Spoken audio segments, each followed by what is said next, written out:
ചാലക്കുടിയിലെ beauty parlour സംരംഭക ഷീല സണ്ണിയെ വ്യാജമയക്കുമരുന്ന് കേസിൽ ഉൾപ്പെടുത്തിയ സംഭവത്തിൽ പ്രതി നാരായണദാസിന്റെ മുൻകൂർ ജാമ്യാപേക്ഷ ഹൈക്കോടതി തള്ളി.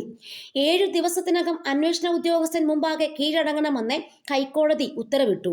കേസിൽ 3 മാസത്തിനുള്ളിൽ കുറ്റപത്രം നൽകാനും അന്തിമ റിപ്പോർട്ട് നൽകി 4 മാസത്തിനകം വിചാരണ പൂർത്തിയാക്കണമെന്നും ഹൈക്കോടതി ഉത്തരവിട്ടു. ഷീല സണ്ണിയുടെ വാഹനത്തിൽ ലഹരിമരുന്ന് വെച്ച ശേഷം അക്കാര്യം എക്സൈസ് ഉദ്യോഗസ്ഥരെ അറിയിച്ചത് തൃപ്പൂണിത്തുറ സ്വദേശിയായ നാരായണദാസ് എന്നാണ് അന്വേഷണ സംഘം പറയുന്നത്. ഷീല സണ്ണിയുടെ മകന്റെ ഭാര്യയുടെ സഹോദരിയും ബംഗളൂരുവിലെ വിദ്യാർത്ഥിനി ലിവിയ ജോസിന്റെ സുഹൃത്താണ് നാരായണദാസ്.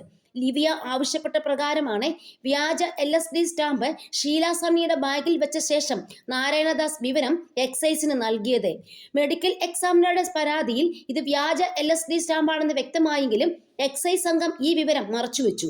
റിപ്പോർട്ട് പുറത്തു വന്നതോടെ സംഭവം വലിയ വിവാദമായി. പിന്നീട് ഷീല സണ്ണി ജയിലിൽ നിന്ന് പുറത്തിറങ്ങി. 72 ദിവസം ജയിലിൽ കഴിഞ്ഞ ശേഷമാണ് ഇവർ പുറത്തിറങ്ങിയത്.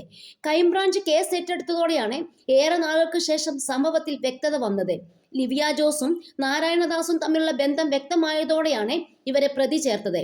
എന്നാൽ തന്നെ ഷീല സണ്ണി മനഃപൂർവ്വം കുടുക്കുകയാണെന്നും തന്റെ അച്ഛനോടും അമ്മയോടും ഷീല സണ്ണി 10 ലക്ഷം ആവശ്യപ്പെട്ടതിനെ എതിർത്തതിലുള്ള പകയാണ് ഇതിന് പിന്നിലെന്നുമാണ് ലിവിയ ജോസ് ആരോപിച്ചത്. സാമ്പത്തിക തട്ടിപ്പ്, ആൾമാറാട്ടം തുടങ്ങി നിരവധി കേസുകളിൽ പ്രതിയായ നാരായണദാസ് 28 ലക്ഷത്തിന്റെ വഞ്ചനാ കേസിൽ പ്രതിയായിരിക്കെയാണ് ഷീല സണ്ണി കേസിൽ പ്രതി ചേർക്കപ്പെട്ടത്. പിന്നീട് ഇയാൾ ജില്ലാ കോടതിയിൽ മുൻകൂർ ജാമ്യാപേക്ഷ നൽകിയിരുന്നു. ഇത് തള്ളിയതോടെയാണ് ഹൈക്കോടതിയെ സമീപിച്ചത്.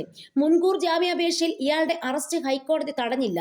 എന്നാൽ ഇയാളെ പിടികൂടാൻ പോലീസിന് ഇതുവരെ സാധിച്ചിട്ടുമില്ല.